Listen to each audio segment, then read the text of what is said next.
Hi there, my name is Beth Safarian and I'm a pelvic health physiotherapist at Proactive, and today I'm going to be talking to you about screening for endometriosis. Painful periods is a really common symptom that we see at the clinic, and when someone comes in with this concern, we want to make sure that we do a thorough screening to check and see if anything indicates something like endometriosis. So some of the questions that your therapist will ask you are related to your pain. So is your pain cyclical, meaning is it happening at certain points in your cycle like menstruation or ovulation? Or is it more persistent, or has it progressed to become more persistent?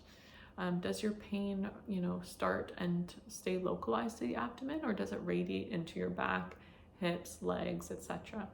How does your pain impact your daily life?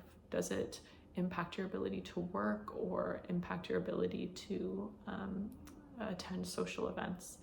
Is there pain medication that's necessary for you to function?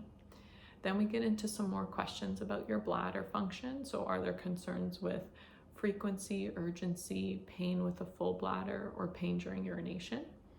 Then we go into the bowels. So we want to get some more information about your regularity. Do you have constipation, diarrhea, bloating, or cramping?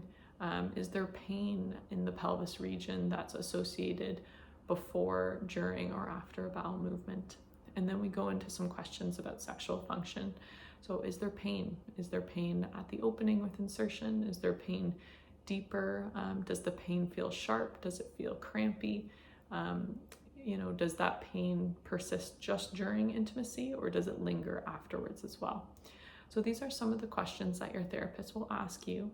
And the purpose of these questions and the purpose of doing this screen is to get an idea or anything that might indicate further testing might be helpful for this person, so that endometriosis isn't going undiagnosed. So if this were the case, I would often tell my patient to express these concerns and ask these questions with their GP so that they can take some further steps, whether it's imaging or referral to a gynecologist, to get more support and more investigations done to either clear or confirm the diagnosis of endometriosis.